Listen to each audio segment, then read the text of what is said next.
ধেমাজি জিলা সত্ৰ ন্যায়াধীশৰ গুৰুত্বপূৰ্ণ ৰায়দান ধৰ্ষণৰ ৩টা গোচৰৰ ৩জন অভিযুক্তক দৃষ্টান্তমূলক শাস্তি প্ৰদান গোগামুখ থানাৰ অন্তৰ্গত নাবালিকাক ধৰ্ষণৰ গোচৰত অভিযুক্ত নিৰণ চুতীয়াত পক্সো ৬ ধাৰা অধীনত ৩০ বছৰৰ সশ্ৰম কাৰাদণ্ডৰ লগতে ৫০,০০০ টকাৰ জৰিমনা জোনাই থানাৰ ৰুজু হোৱা আন এটা ধৰ্ষণৰ গোচৰত অভিযুক্ত আনন্দ দাসক পক্সো ধাৰা অধীনত ২০ বছৰৰ সশ্ৰম কাৰাদণ্ডৰ লগতে ২০,০০০ টকাৰ জৰিমনা ধেমাজি থানাৰ অন্তৰ্গত ধৰ্ষণৰ গোচৰত অভিযুক্ত দীপাংকৰ গোহাঁইক ২০ বছৰ সশ্ৰম কাৰাদণ্ডৰ লগতে ২০,০০০ টকাৰ জৰিমনা বিহে ধেমাজি আদালতে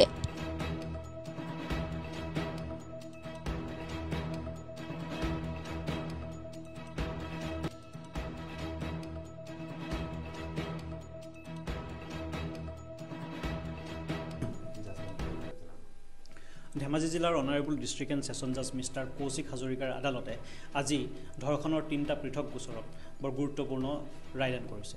আজি ৰায়দান কৰা প্ৰথমটো গোচৰৰ আসামী নিৰণ চুতীয়া তেখেতৰ ওপৰত অভিযোগ আছিল যে তেখেতে ২০২১ চনত এগৰাকী ১২ বছৰীয়া নাবালিকাক তেখেতৰ ঘৰত ধৰ্ষণ কৰিছিল। পৰৱৰ্তী সময়ত গোচৰ ৰুজু হোৱাৰ পিছত আজি মাননীয় আদালতে তেখেতক পক্সো আইনৰ ৬ ধাৰাত দোষী সাব্যস্ত কৰিছে আৰু তেখেতক ৬ ধাৰাত ৩০ বছৰ সশ্ৰম কাৰাদণ্ড ৫০,০০০ টকা ফাইন বিহিছে। ৫০,০০০ টকা আদায় দিব নোৱাৰিলে তেখেতে অতিৰিক্ত ৩ বছৰ সশ্ৰম কাৰাদণ্ড খাটিব লাগিব।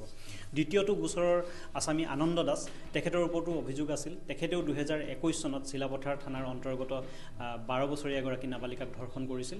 পৰৱৰ্তী সময়ত গোচৰ ৰুজু হোৱাৰ পিছত তেখেতকো আজি মাননীয় আদালতে দোষী সাব্যস্ত কৰিছে পক্সো আইনৰ ৬ ধাৰাত আৰু তেখেতক ২০ বছৰ সশ্ৰম কাৰাদণ্ড আৰু ২০,০০০ টকাৰ ফাইন বিহিছে।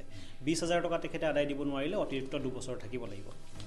অন্যটো গোচৰ ধেমাজি থানাৰ অন্তৰ্গত তেখেতৰ নাম দীপাংকৰ গোহাঁই তেখেতৰ ওপৰত অভিযোগ আছিল যে তেখেতে এগৰাকী মহিলাই পথাৰত গৰু আনিবলৈ যাওঁতে অকলশৰে পাই তেখেতক ধৰ্ষণ কৰিছিল আৰু পৰৱৰ্তী সময়ত গাঁৱৰ ৰাইজৰ সহযোগত মহিলাগৰাকীক উদ্ধাৰ কৰা হয় আৰু সেই গোচৰটোৰো আজি মাননীয় আদালতে চূড়ান্ত ৰায়দান কৰি তেখেতক 376 IPC ধাৰাত দোষী সাব্যস্ত কৰি তেখেতক ২০ বছৰ সশ্ৰম কাৰাদণ্ড আৰু ৩০,০০০ টকাৰ ফাইন বিহিছে।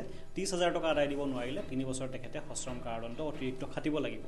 আজি ধেমাজি জিলাই যি ৩টা গুৰুত্বপূৰ্ণ পৃথক গোচৰত ৰায়দান কৰিছে এই ৰায়দানে অকল আমাৰ অসমৰ জিলাখনকে নহয় আমাৰ গোটেই ভাৰতবৰ্ষত এটা যোগাত্মক বাৰ্তা প্ৰেৰণ কৰিব বুলি আমি আশা কৰিছোঁ।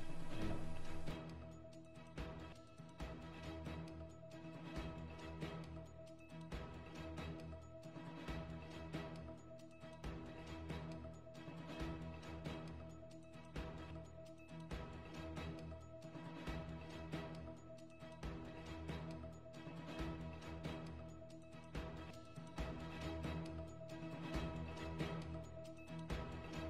News desk Assam today.